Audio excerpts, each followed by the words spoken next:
Welcome, everybody. We are hopping right into it. A little bit of pre-conversation before we went live, just talking about the enshittification of the internet and all its broken promises and grossness and such. But which gets into the work that Mel does and that I'm trying to do. And so, Mel, thanks for taking the time to do this. Yeah, for sure.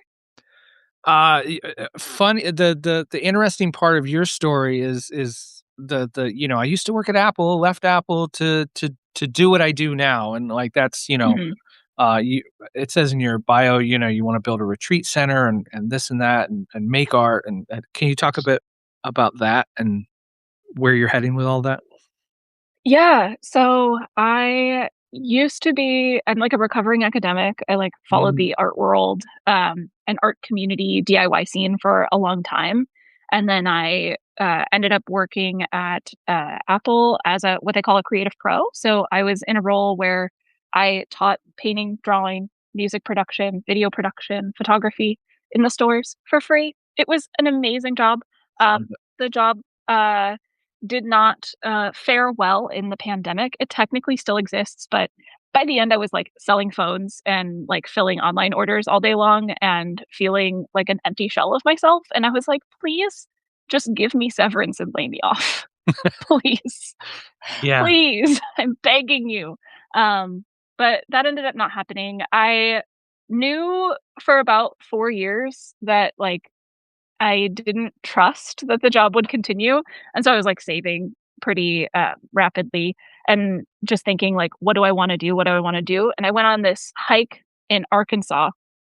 I was exploring the, like, Southern Ozarks, which are Mhm. beautiful, and I was living in Kansas City, Missouri at the time, so I'm, like, exploring the Ozarks, and I came across this, like, giant field with a bunch of benches. Like, very commonly at campsites and trails, there are these amphitheaters. So I came across this amphitheater, and at this amphitheater, I was like, "This is the classroom I want." Oof. I was like, "This I need to figure out a way for this to be the classroom, for being outside and being in tune with nature and communing with nature to be the place that I teach from." Because I don't necessarily think that, making everything with, like, a piece of tech is the right way.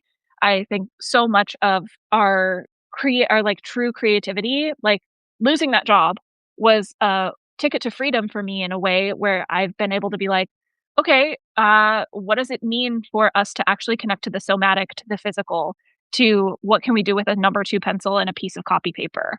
And so that becomes a much different perspective and point of view that excites me. I love that. Yeah, I love too just the fact of like you found a space, a scene. And like, Mhm. okay, let's work backwards from there. Like this Exactly. is the dream, like, because it's sometimes it's so hard to dream because like the dreams are kind of set forth in front of us. Like, Yeah. you want to be a musician? Well, you can play halftime at the Super Bowl. And it's like, wow, that's I could play a venue. No, I that like Mhm. some of it can just be so rigid and the expectation is so high. Whereas like we don't to dream of like, no, I want to be outside here and do this. So I love that. Yeah.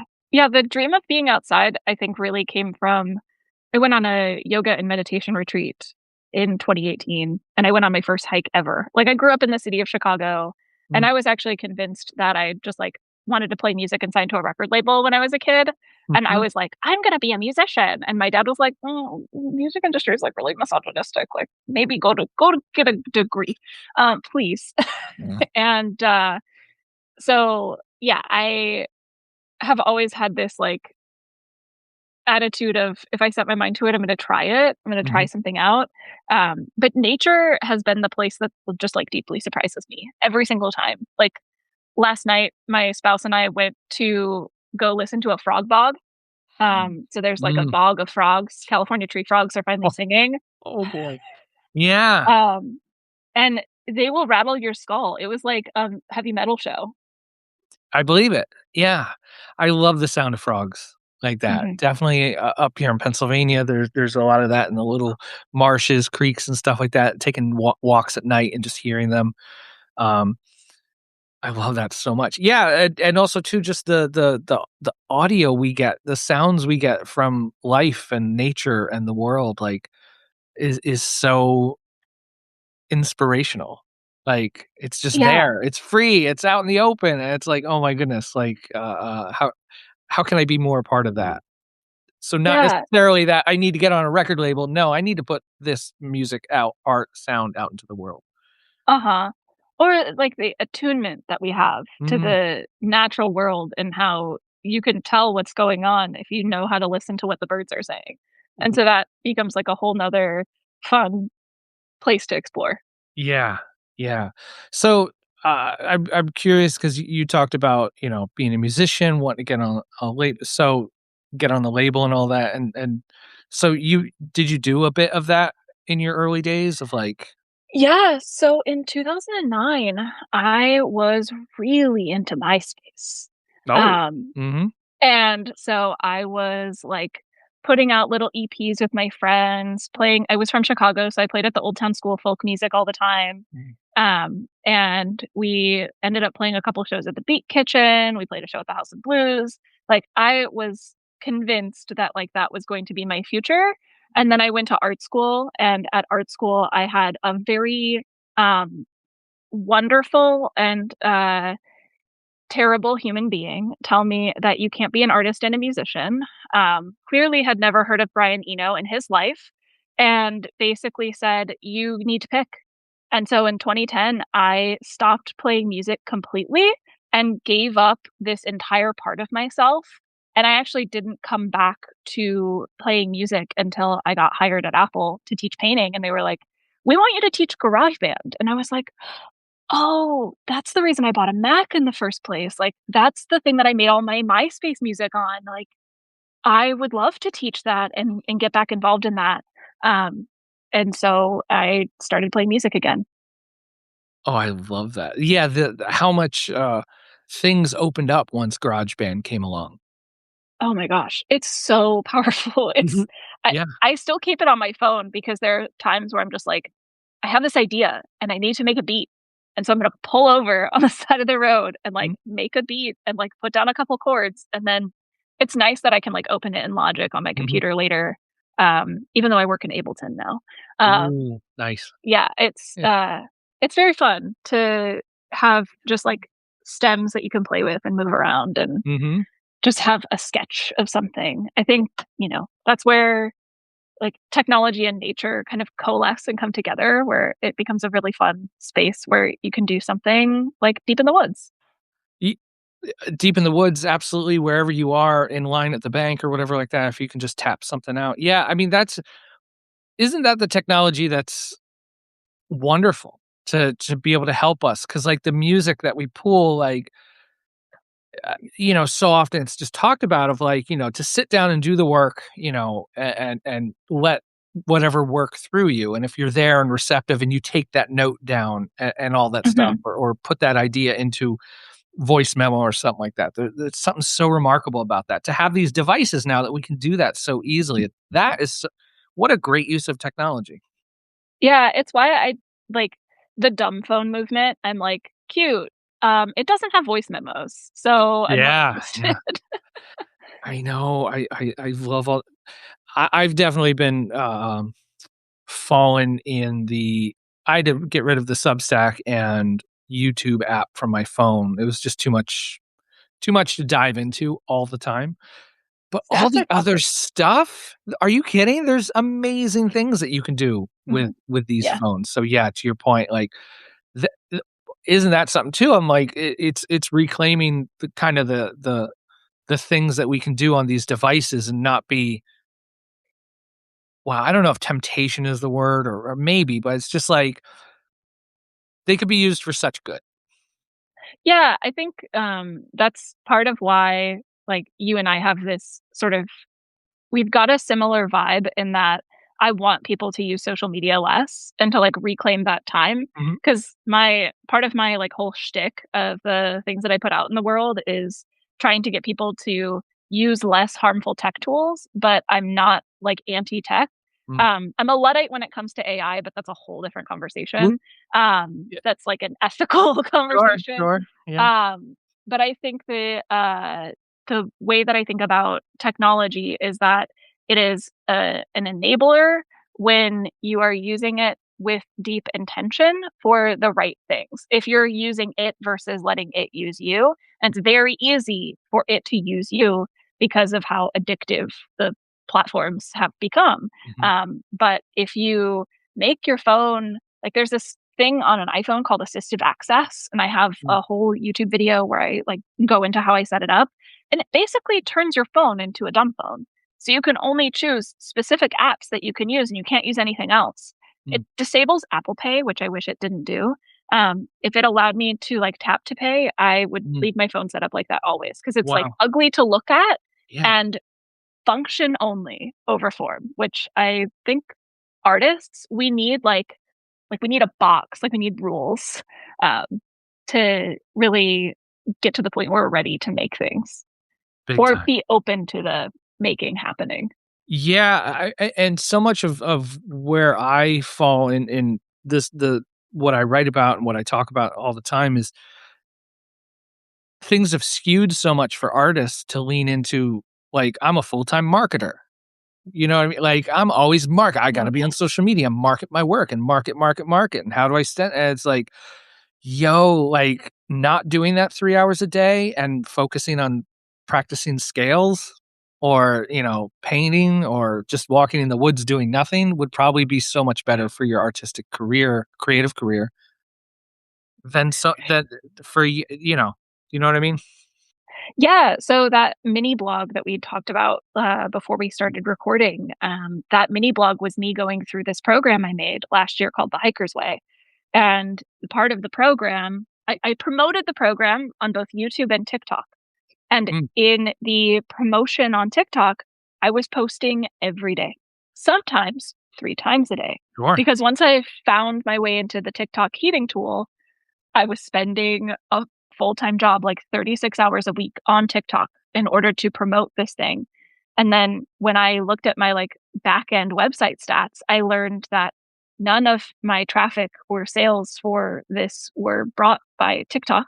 Yes. I was just spinning my wheels and doing a lot of what I call like care work that is unpaid, where, Oh, like, people would, like, trauma dump in the comments about things, and then you end up in this situation where, like, especially as, like I'm non-binary, but as a femme presenting person, um, absolutely wild, how much people would dump on you. But anyway, back to the Hiker's Way. I went through it with the group that was initially going through it, mhm. and my goal was to recover my music practice because I had abandoned it to become a marketer for my artistic practice and my retreats. And I was like, I really want this back. Like, I need this back. And so I said, okay, I'm going to recultivate this space. I'm going to cut this thing out and see what happens. And lo and behold, instead of scrolling TikTok at night, I was like making beats in Ableton or like trying out new bass lines and then like sending them to my collaborators and then seeing what came out. And I ended up writing a song about screen addiction through the process of going through the Hiker's Way. So it feels like really apropos. But yeah, it is fun to build a program and then go through it and realize, oh, I can't market what I'm doing on a platform that's taking this creative process away from me. And I Mm, think there's a deal with the devil that we have to make so often when it comes to social media platforms. I mean, I feel less bad about YouTube, but now that I've disconnected from stats and mm, just focus on like yeah, making what I want to make and making films. But taking a perspective of like these stats dashboards just want you to be working harder, faster all the time, and they don't think about your well-being. And that is horrible for a creative person because then you lose your own sacred space to make your work. mhm. And like that's the thing that like through retreats and through tutoring offers that I give to people, like those are the things that I'm helping them realize is like, hey, how can we slowly wean off of these spaces and reclaim that time for you. Yeah. I love the part where you talked about sending stuff to your collaborators, which so often I talk to folks that it's either like I do this thing in private or I post it for everyone to see. And like there's seldom like that small like, no, I just sent it to 2 people to get feedback. You know what I mean? Like Oh, that yeah. collaborative, that community, like the thing, I go back to my high school days where, I practiced in the basement of my friend's house and then like other musician friends would come by and we'd all be talking Mhm. and like, "Oh, you're playing Yeah. this, that." You couldn't help but be creative because you were just surrounded by it and the Mhm. people directly in your face. And whereas, yeah, the social media aspect of it can be so isolating because it's like, no, this is the only way I can get it out there, which is not Yeah. true. And but then it's like, but to your point as well, like you can get all the metrics on TikTok. Oh, it got this many views or whatever. I don't even know. I've never had a TikTok account if it goes by views or likes or whatever. Yeah. But there's something I do understand. How much traffic did it bring me? How many people Mhm. came to my site? How many people signed up for Yep. my thing from that? And like, I think that's important too. Is having the thinking beyond just the vanity metrics of like, wait a second, how effective is this? Yeah. Yeah, I think that that's huge. It's such a the vanity metrics become a trap. Like, I had some friends who were, like, very focused on, like, the metrics and marketing and, like, being a good content creator, Mm, and I last year, after going through the Hiker's Way, I was just like, "Please don't text me your stats dashboards ever again." whoa. I don't wanna see this, it's extremely toxic for me. Mhm, Instead, I am like, the only community that I want around my work is the postal service. Like, I wanna imagine that I'm like Ben Gibbard and Jimmy Tamborello, and they're just, like, sending each other cool things, and that's the thing that I try to do on my Discord is, like, we mhm, have, when I find people on YouTube, I'm like, "Okay, there's 2 things I want you to do. I want you to go sign up for my newsletter. I don't give a shit if you subscribe here. I want you to sign up mhm, for my newsletter and I want you to go join my Discord server because I want to build a community with you. I am not interested in trying to meet the needs of this platform or like put things out on an algorithmic schedule. Like, no, that is mhm, not sustainable.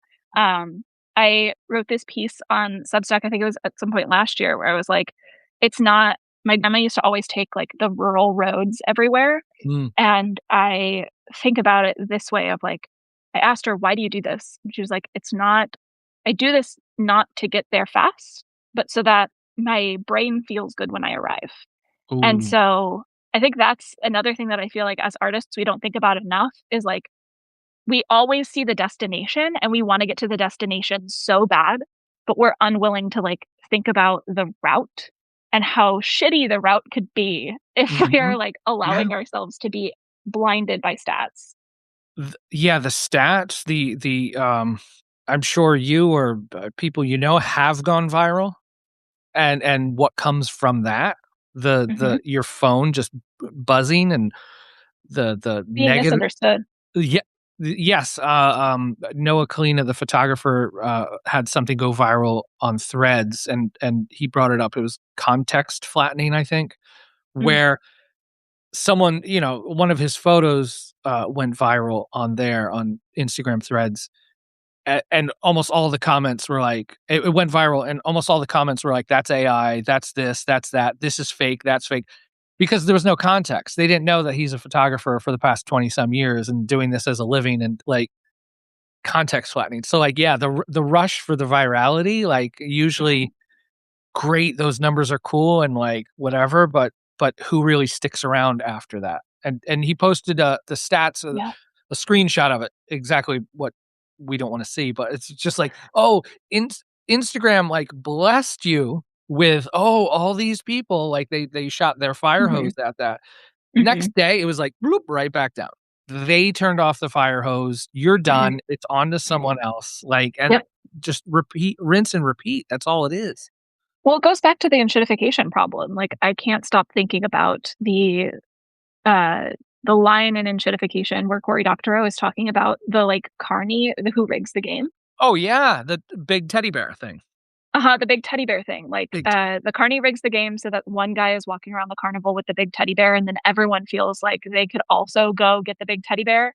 And I think that fundamentally is the problem with social media things.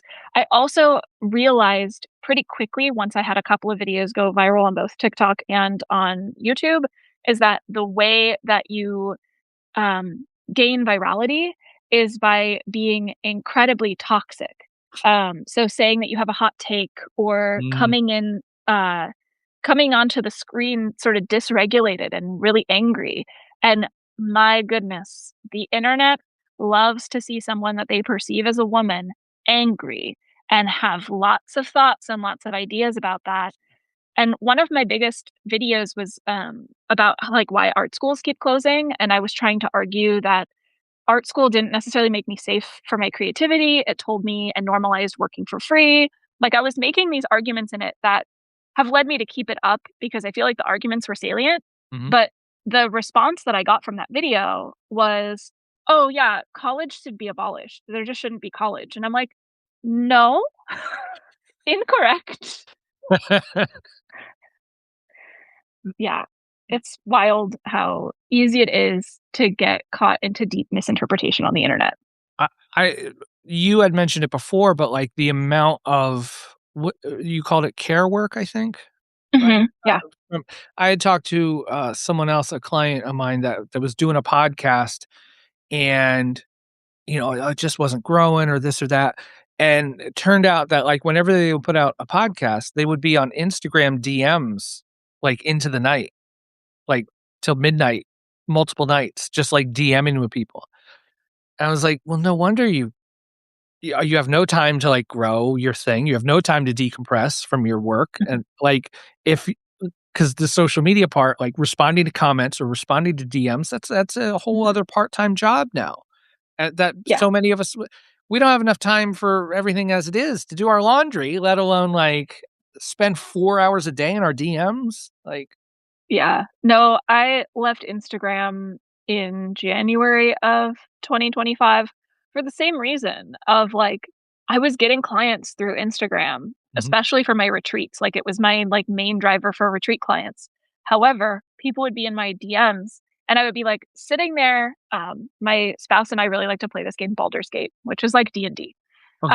And so it takes a long time for each of us to take our turn. And so he's Mm, like taking his turn and taking his time. And I would be like sitting there, like responding to DMs on Instagram. And he's just like, "Are you still working? It is 10:30 p.m. mm, Why are you working after each turn in Baldur's Gate? Like, allow yourself to relax." And I think there's this normalization, especially within um, like the internet community on Instagram, on TikTok, not so much on YouTube, but like on the short form platforms, mhm, there's this idea that like the person is always going to be available and is like going to respond to the things that you're saying. And there's like an internalized misogyny when it becomes this space where like, oh, if I perceive you as woman, you are going to give me a very specific thing and timely and in a way that makes me feel good.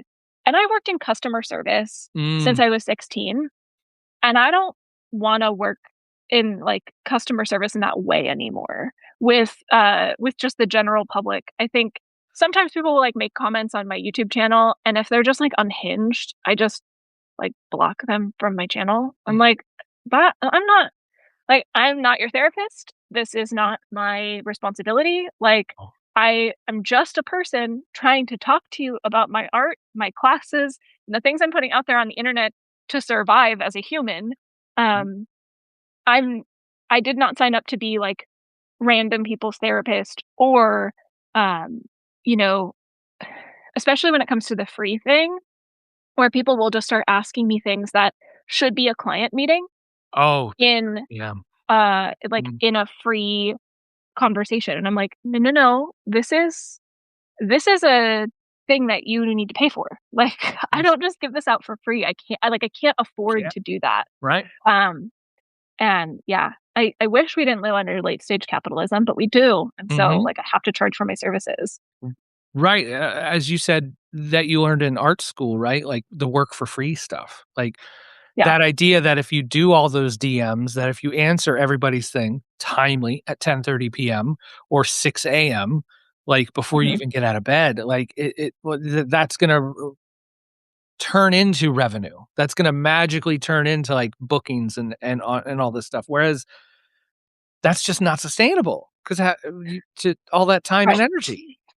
Right, it's why I feel like I really like Discord as a space. A couple of folks from my Discord are here, hello. Oh, cool. Um, and I feel like the thing that I love about that space is that it isn't just my responsibility only to, like, make that community awesome.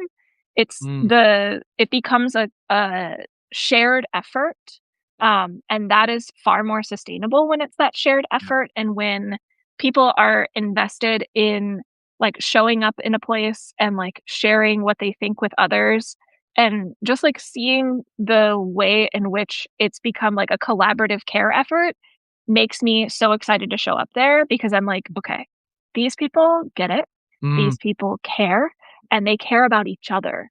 And that is the thing that I feel like gets back to that you were talking about of like how in high school you would just like show up to your friend's practice area and then like all these other people just show up and start like sharing what they're doing, and that's what I feel like you can cultivate in these non-algorithmic time-based off platform yeah. platforms. Yes. Yeah, absolutely. The joy, the collaborative stuff that you talked about, you do it through Discord. I do it through Zoom calls a couple times a week. It's just a joy, like to get into the same room and Mhm. talk about this stuff. And a lot of how I do it and how I operate is not so much almost to your point of like, um, okay, here I am. I'm the teacher. I know everything. If you just do it this way, like you'll have riches and success. Like I can't do that.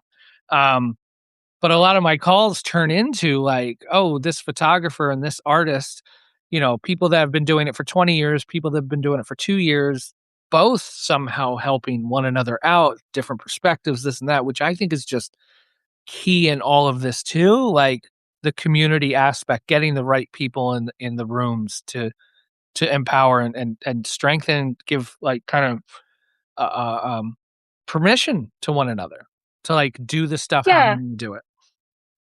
yeah, I feel like we're both conversational curators in Mm, that like that's the thing that I learned and really loved about working in the DIY art scene because I ran an apartment gallery. Like I was mm, inviting people literally into my home to look at art and talk and do things. And so that space, while I was working for free, also taught me the importance of like, how do I take a room full of people and like guide them in an emergent way towards an interesting result or an interesting yeah, conversation or a way that makes them feel supported. And also, like, I always think about the term solidarity and mm, how so often, like, platforminess makes it really hard to build solidarity because everyone is competing for the same scraps mhm, versus in a community where thinking about how we can do mutual aid for one another, how we can encourage one another, how we can like build scaffolding that allows people to actually have a real sustainable life and career rather or just, a hobby that brings them joy that doesn't take from them or mm, make them feel isolated. Because I think so often, musicians especially, I think, we spend all this time making an album, making a single, making a thing, and then we put it out there, and then like crickets. absolutely, yeah, And I that is the most discouraging thing. yeah, Or recognizing that like, "Oh, well, if I post my art, it gets, like, 6 likes, but if I post something really bitchy about AI, it gets, like, 2,000 likes." right, And so you're, like, in this place of, like, deep balance of trying to mhm, figure out, how do I use these as not, like, the end all be all, but, like, as a tool and focus on that. yeah, the tool aspect is huge, it doesn't become the central point. We don't wanna Mhm. make social media the point of why we do what we do.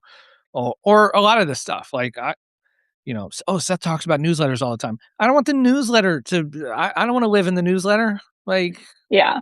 write it once or twice a week, then bye.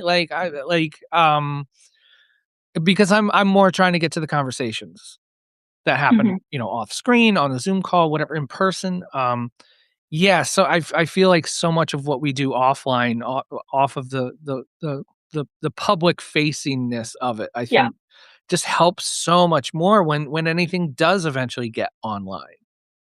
Yeah, and I think that's why the majority of my work is focused on, like, one-on-one work with individuals on their creativity or, working with people in a way where we're finding an opportunity for them to disconnect, Mm, finding a way to strategize what does it mean for you to, like, go to the forest and make the thing for a while and be disconnected from it all, mhm.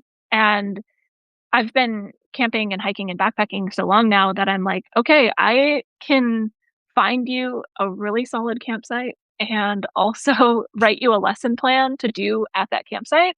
Yeah. And I think being able to connect with yourself is so underrated Mm, because we have so many things that we can show ourselves or share with ourselves if we're willing to open up to the possibility of like what our intuition can guide us towards. And I think so often we think of, I think a big thing that happened to me when I started getting success on YouTube and then started questioning it is I would post videos of my art and those wouldn't do well, but like the sassy videos, the video essays would do well. And so I was at this crux of, do I want to be doing video essays for the rest of my life? Is this the thing I quit my job to do? Or do I need some other way of figuring this out? And so I went into the forest and I brought all my music, well, some of my music equipment and not all of it, and decided, what does it mean for me to be in this space and like see what I can do in a tent, see what I can do under mhm, some trees, see what I can do when I have quiet. Because when you're in the forest, you have no cell service, mhm. you have no social media. You are ported back to 2004 and you have to just deal with what your brain is capable of, and I think that is the most exciting work that I do. Oh, I love that. Yeah, the return to, I mean, it's kinda like return to the pre-social media thing, or Mhm.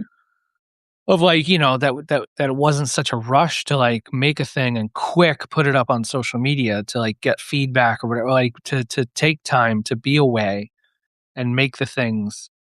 I just think too that that to find that in yourself first, and then because yeah, also to your point of, like, you make the hot take videos, and then you get known for the hot take videos. Now you got to make the hot take videos. Whereas if you make the stuff that's calm and peaceful and quiet the way you really want to, I get it. Like, we don't see the numbers from that. Mhm. But I also, and you've probably seen this too, you don't need a million people to love the thing you do to make, Mhm. close to a living, or at least pay the rent or pay a phone bill. Like, the right people coming along and seeing what you do and appreciating it, like, again, and not to get all like I'm converting fans to this. I'm not trying to get into the 1,000 true fans, or super Yeah. fans, or whatever the hell the music industry, which I work in, but is just like, oh my, please stop talking about this stuff. Um, but doing it the way you want to do it is how I think we have to give ourselves permission to even find out what that is. Yeah, I mean, it gets back to this question that I asked back in 2018, and that led me to, like, completely ghosting and not speaking to my mentor that was my mentor for, like, 15 years, and I was just like, "I think that you're forcing me to choose prestige over freedom, Mm. and I'm not really interested in choosing prestige over freedom," and the same thing started to reveal to me on TikTok where I was having a video with 500,000 views or, a YouTube video with 150,000 views, and it's just like the way I felt was bad. Right, And right. I don't and I'm like, "This is what I'm told I'm supposed to want, but it's not, like, long term, this is not gonna be good for my heart, my brain, my Mhm. body. My body says, "This is bad. This Yeah, feels icky." And we're not encouraged to listen to our bodies enough. right. We're encouraged to disconnect from them, and yeah, that it becomes a real problem. Yeah, the feelings in the body is a huge one because there's also that, oh, you gotta push through it. You gotta push through the pain, you gotta push through the discomfort because whatever it is, yeah, discomfort, right? Push not boundaries. I'm drawing a blank here, but it's just like, there's a good resistance, but I think there's also too just like there's like no like having a hard no on stuff. Like I know Mhm, musicians that don't want to play bars. Bars. mhm, It's the alcohol, it's the noise, it's the yeah, like yeah, listen to that. Like mhm. the idea like, oh, you have to do it that way to like no, you don't. Like does that make it harder? Of course, everything's hard, but it's just like, but doing it the way that feels good for you is going to only help you more in the long run, and help you find the people that love and appreciate the work you do. Yeah, exactly. Yeah, and I mean, one of my favorite things about making music is that you can't multitask while you do it. Oh It's yeah, like yeah. one of the few things that you have to do 100% with your body. You can't like when I'm painting, I can have a podcast on, Mm, but when I am playing a song, mm, I'm not gonna be in rhythm if I am not 100% in my body in the moment. yeah. And I think that's the thing that we get away from. We get away from that, like, in the body, in the moment, and, like, asking ourselves, like, "What do I want?" Not, "What is this, platform made by a out of touch billionaire based in Silicon Valley want?" Because Yeah. those metrics and those stats, they only serve the platforms, they don't serve the people, Hmm. and that always, like, deeply frustrates me. But it's like, how do you make it so that you are, like, building that connection with yourself first? Hmm. I think that's why I really love writing a newsletter, like, you were talking about, like, newsletter isn't everything, but I think, like, that's the place where everything comes together. It's Mm, like the mm, place where, like, all the different weird patches of my multidisciplinary quilt get, like, sewn together, and it's just mhm. like, "Here, this is where it all makes sense." This is where, like, I go it's like a portal to, like, go and be like, "I think these things. Do you think these things? You're right. Cool." Yeah. Yeah. Yeah. And even a lot of that too is an art. I think like for Mhm. artists, musicians, I always say like people that have doing that for 10 years, 20 years, whatever. Okay, okay, you've got the hard part done.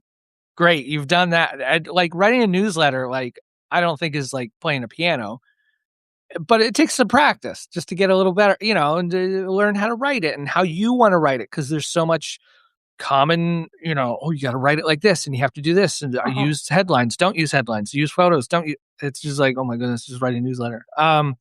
But find out what works for you and how you wanna do it. Like, the amount of creativity that goes into the art and the music is the same way that we can put it into that newsletter and talk about the work that we do.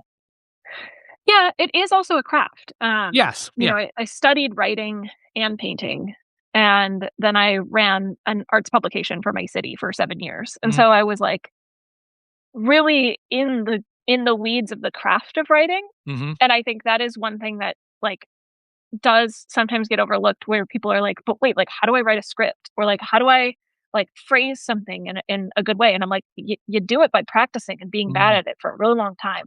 yeah. In the same way that you practice it by like, "Oh, yeah, I'm gonna play bass," and it's just like, "Okay, I you I'm excited for you. You gotta practice for a really long time." So much practice, yeah, the it's funny you say that too, because like, I've been playing bass since my high school days, totally got away from it, I think because of my work in music, because it was always this idea, like it was, like, frowned upon, like, if you're because I was a music blogger in the early 2000s, and it was just like, "Oh, and you're a musician?" Like, you couldn't be both. Mhm, It was that kinda thing, like, you were either the journalist, blogger person, mhm, or you were the artsy musician, like, those couldn't overlap, and then working in music then too became, "Oh, that's cute, you have a little band." You like, with people that you worked in with in the industry, and I just got so many mixed messages, To the point where at the early pandemic, I was like, "I'm just gonna make, like, dark ambient sleep music." No bass, no whatever. I'm just gonna make this, whatever, and, like, Mhm. I enjoy doing that, and, like, I don't know where I'm going with all that, but just to say of, like, not letting so many of the external factors and ideas and made up boundaries exist and, like, just make the stuff you wanna make. Yeah, yeah. I think so many of those boundaries come from people like the professor I had who was like, "Don't make music and art, you can't do both." Wow. That person was, like, an incredibly sad human being that, like, did not enjoy his life, and so, like, his advice was coming from this place of, like, self-flagellation Mm, and then, like, projecting that onto someone else, and so I had to get to the point eventually where I was like, "Okay, let me look at the advice that I'm being given," especially advice from, like, social media gurus who are like, "Just, post content every day and do this launch strategy in this way, and you'll get all these things," and, like, zoom out and look at their life mm, and say, "What is this person's life like? What are they doing every day? Are they making art, mm. or are they just making a bunch of money? Are they a human that I want my life to be like? If not, why am I listening to their advice?" Right. Like, this isn't the kind of person that I want wouldn't wanna have lunch with them and enjoy it. So why would I want to be following their lead? Like, is it Mhm. just because that's what I think I have to do? Yeah. Could it's so prevalent though, because it's that stuff that gets bubbled up. It's that stuff Uh-huh. that shows it's the loud stuff that bubbles up, and I always say this to a handful of, like, creative friends that are, like, you know, soft spoken, calm, quiet, and we joke, like, 'cause they're good at all these things, and we joke like, "You should start a YouTube channel." But I say that in, like, because other quiet folk are out there that like cooking or like this or like that, Mhm, that need to see you do it, like, because mhm. we're not all the will that stuff bubble up and be unrecommended? Probably not, I don't care, but, like, the Yeah. photographer I mentioned earlier, Noah Kalina, runs a very quiet, like, he films himself walking in the woods taking pictures and, like, mumbling to himself how horrible the pictures are.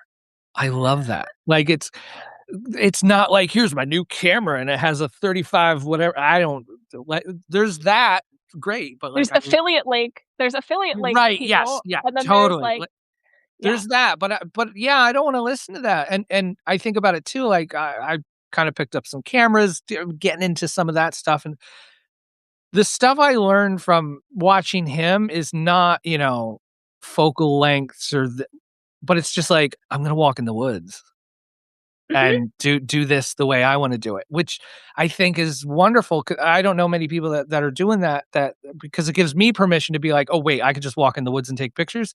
That's what he does, like, so maybe I could do it too, like, and I think Yeah. we need more of that, to see.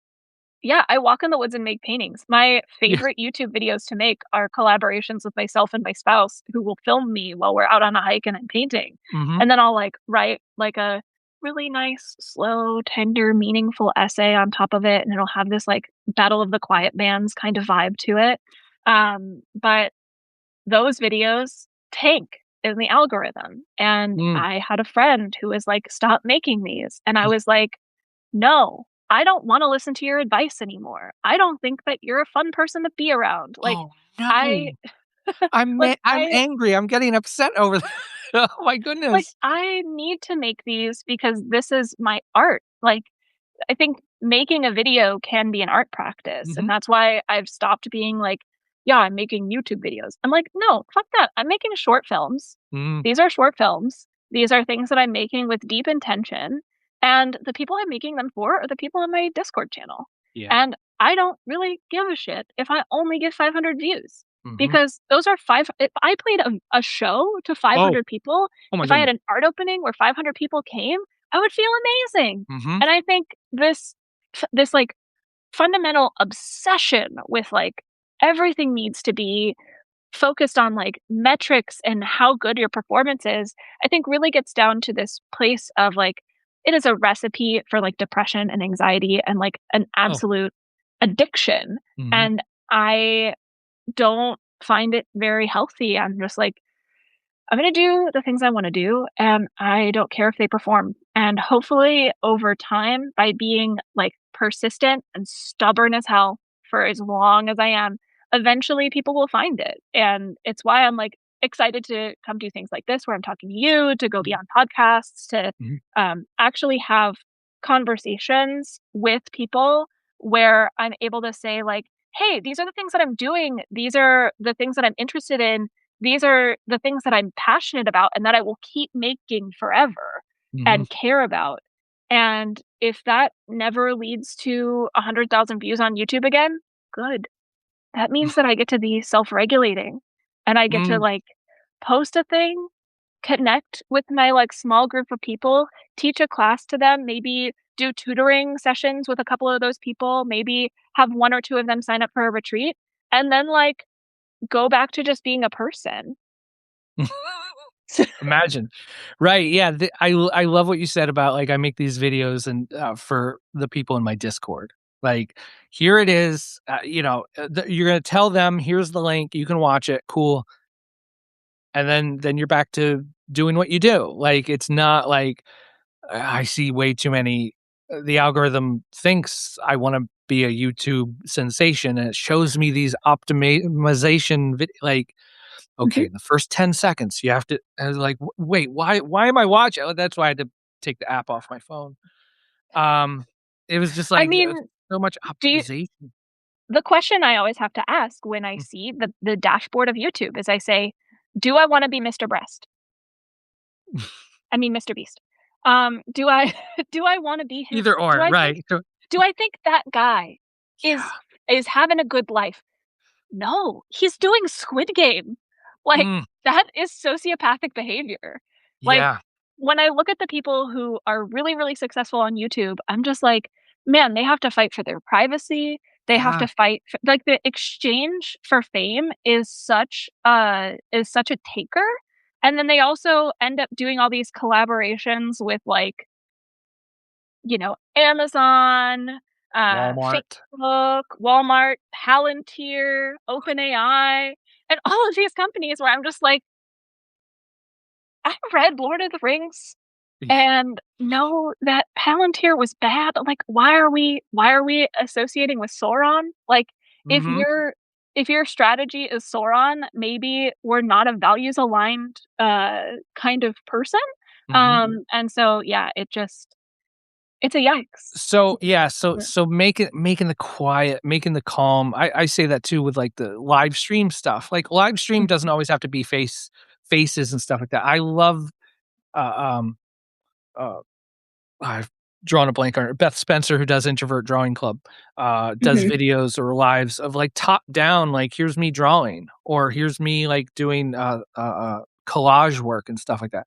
Like, yes, more of that stuff. Like, to just put that on in the background, you know what I mean? And see people doing that stuff. I love that so much. Like, again, it's to the point of, like, I'm not making this to get 1 billion followers and get a deal with Amazon, like, because it's so much of it is about people, and, like, if you just it's not even the transactional, like, "Oh, you just meet the right person and your careers get" no, it's just, like, meet that cool other person that's now in your creative orbit, like, Mhm. that I think resonates in, like, 10x's, like, whatever, like, the goodness and the fullness of, like, your craft. Yeah, like, there's this band that I loved back in the MySpace era, Hello Goodbye, and they're coming on tour, they're doing, like, a 20th anniversary of that album, Okay. tour, and I'm Yeah. just like, "I'm a grandma." Um, and so I'm, like, really excited to go to this show, and back in the day, I was, like, such a super fan that I was, like, on their top 8 on MySpace and, like, Ooh. very active on their message board, and looking back at that, like, the relationship that I have to that band, like, I might not like what album they put out. However, their taste and their Mm, shift has grown with me over time, and that's been really cool to see. mhm. But, like, I know for a fact that if they're coming to town, I'm going to the show. Yeah. And, like, those are the types of relationships that I wanna cultivate with people where it's Mhm. just like, if I'm doing a thing, I've built enough actual trust. Like, one of my favorite books is Emergent Strategy by Adrienne Marie Brown, and she's like, "Move at the speed of trust. Small is all." Oh, And I think those are the things that are so vital and important. Is like, if you're looking at the same stats dashboard as Mr. Beast, like, sure, you're not going to move at the speed of trust. You're going to move at the speed of like whatever the platform wants you to think, and it's going to make, like, for me, it made me, the when I was paying attention to the stats dashboards, it made me feel awful. I mm, wanted to give up. I was like, I feel like everything that I put out there isn't good enough for these algorithms, so I'm not good enough. I made mm, it about me, and I was like, it's all focused on, how I need to be, improving my thumbnails and titles, how I need to be optimizing all of these things. And it's just like, no, I want to be in the battle of the quiet bands. Like, I'm fine with just a small niche of people mhm, caring about the things that I do. And also, like, so much of it again is the like teddy bear problem. It's the like based on luck. yeah, And I think we need to recognize that these places are tools. They're not the end all be all. And if the tool stops giving you what you want, then like, I don't use my drill every day. So it like sits underneath my work desk. But if I need my drill, I'll take it out. mhm. And so that's kind of the relationship that I try to have with like looking at those stats dashboards, because I think that they're just a tool that will set you on the right direction or the wrong direction. For sure. Yeah, once you have metrics and that you think that you can pull different levers, use different uh, um, titles, all that stuff. The whole hyper optimization of everything, which is the world that we're living in now. What's your morning routine? What's this? What's your productivity hack? What's your what to do thing do you do? How are you automating your email? The what? I don't want to do any of that. Yeah, That's no. How are you The question I ask instead is like, how are you making sure that you're in alignment with your core values? How mhm, are you making sure that you're in alignment with the earth, with your body, with nature? How does it physically feel for you to do the work that you're doing? And is that okay in your body? Like, if it's not, then what the productivity bros never want to say, because I have long COVID, so I've got a disability. mhm. What the productivity bros never wanna say is that, like, that level of optimization is, like, a quick route to disability, Mm, and I have another chronic illness that I got through running an arts publication, working full-time at Nordstrom, and also running a gallery, and so burnout through this, like, hyper optimization doesn't allow us to have those, like, fallow periods. I'm actually working on a video that'll come out probably sometime next week about the myth of consistency, because I think, mm, like, artists are not productivity bros. We're fundamentally not. Like, we need fallow periods, we need harvest periods. There was a great article that my friend sent me from the band Pup that was, like, mm. talking about, like, the actual seasonality of their work, and I love that image. It's, like, burned into my brain now, of just, like, thinking about, like, you have the moment where you're, like, inspired in writing, and then you have the really intense recording, and then you have the even more intense, like, going on tour and putting your work out there, and then you need to just, like, lay on the ground and listen to frogs. Yeah, yeah. More laying on the yeah, ground you're so right, that consistency thing is as if that's just the be all end all, like you have get send the thing every day, put up 2 songs every day, put up videos, like the 100 videos in 100 days or whatever it is, like, Mhm. we have to allow ourselves, we have to give ourselves permission to do it. Damn it, I'm just so, like, stuck on, like, I wanna do it the way I wanna do it. You And that's not what the machines want. And I Right, think, at like, all, right. it's what makes us, like, especially when it comes to my relationship to AI, because 'cause I'm AI sober is what I say, Mhm, and, I feel like an organic farmer that's, like, surrounded by, like, Monsanto farms on all sides that are, like, using harmful pesticides, and they're, like, blowing in the wind onto my stuff, and, like, all of that, like, productivity advice is, like, just blowing in the wind onto my stuff, and I have to, like, go back to my Notion dashboard where I mhm. also have emailed them to take the AI off, and it's awesome again. I remember you Um, saying that. Yeah, yeah. and so I, like, go to my Notion dashboard, and, like, the first thing, it's, like, on the left side of my screen, it's, like, core values, who you're writing for, who you make art for, why you're doing this, Mhm, and then my tasks. And, like, reminding myself those are the things that matter, not, like, all of the different things that the platform is, like, trying to like, I feel like it's like propaganda.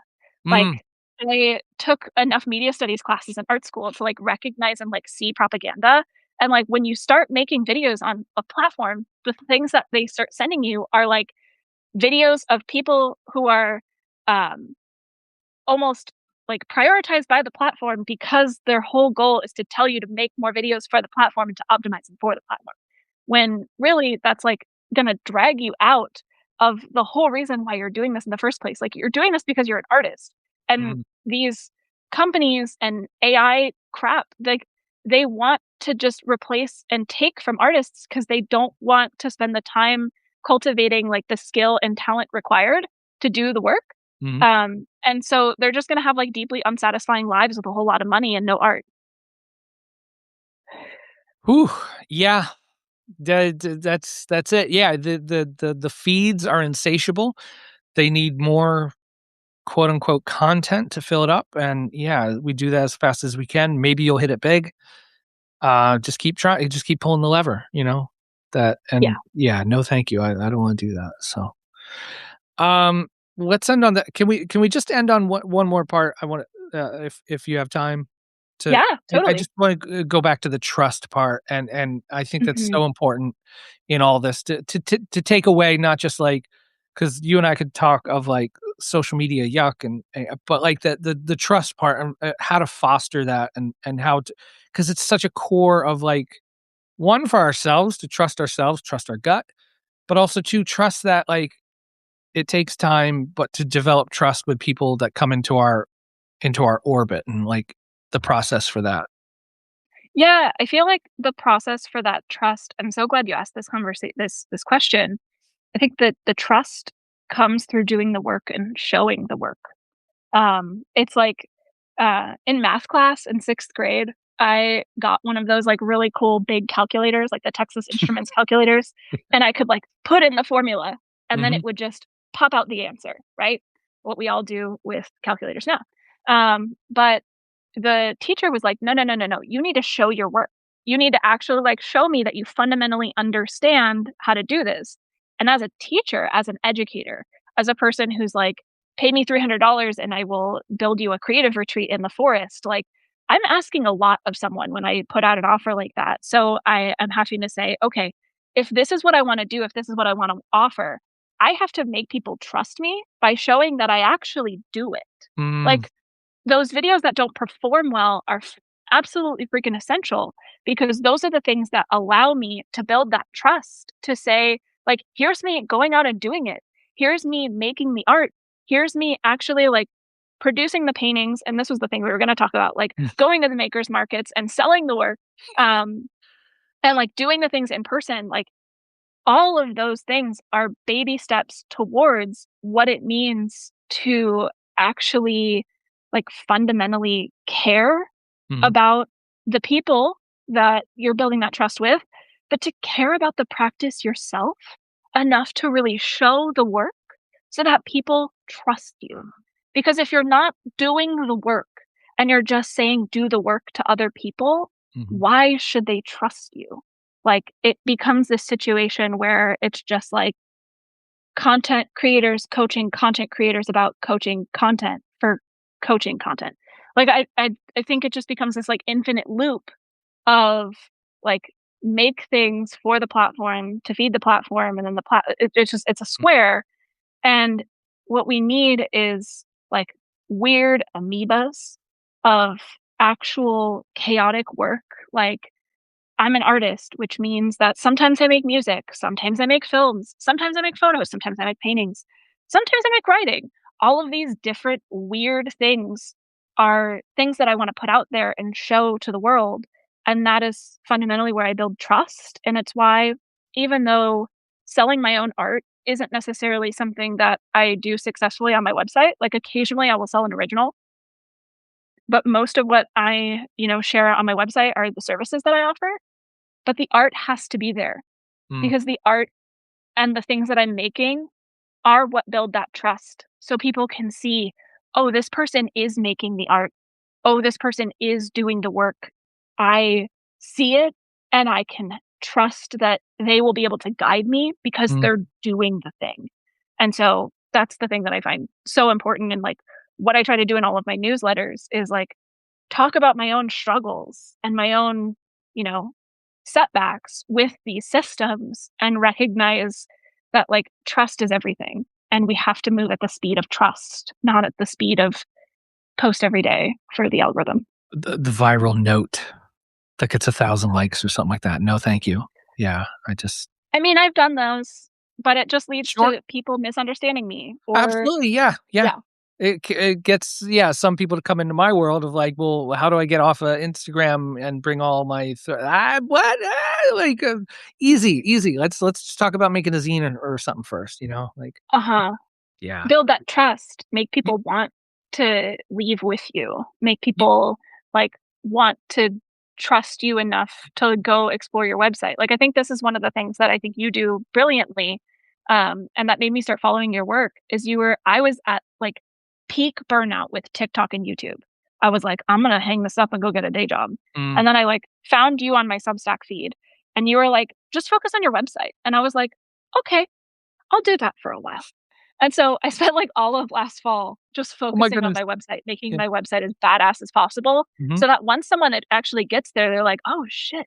This person spent a lot of time on this. Maybe I'll actually, like, click around and go through it." And the only stats dashboard I look at is, like, my Squarespace stats to, like, watch how people navigate my Mm. website, and I'm like, Mhm. "Oh, look at that. They looked at that for this long, and they looked at that." They're Like, they're doing it actually looking right. at my art. Like, Yeah. that's the magic. Like, I'm like, "Okay, this is a stats dashboard I actually care about." Like, people are going there and building Yes. trust with me, and that's rad.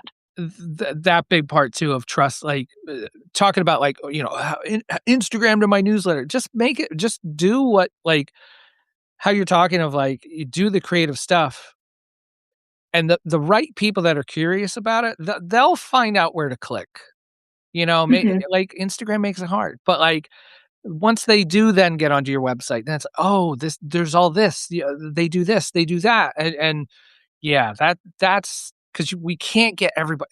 Not everybody's at the same level of interest. Like, I have favorite Mhm. bands that I'm not, "Oh, they're coming to town." I don't care, I'm not going. Like, because 'cause I'm just not that big a fan anymore, you know what I mean? Like, we're all at these Yeah. different levels with all the stuff we do, people change, and, like, just because they follow us on Instagram doesn't mean, "Oh my goodness, I need to consume all your content." That's not what it means. Like, some Yeah. people are curious, and it's finding Yeah, those some people. and I saw Ina, hi, Ina, in the chat said, "In-person fairs are still one of the best places to sell work and grow high quality email subscribers." And absolutely, Mhm. like, when I do in-person markets, I will make 40% of my income from selling physical pieces of art. Mm. If I try to market it online with a sales funnel or whatever, I almost never sell any art. Like that video I had that got 500,000 views on TikTok, that was about this painting that you kind of can't see. I'm gonna, like, Mm. turn it slightly. There it It was is, yep. about this painting, Yep.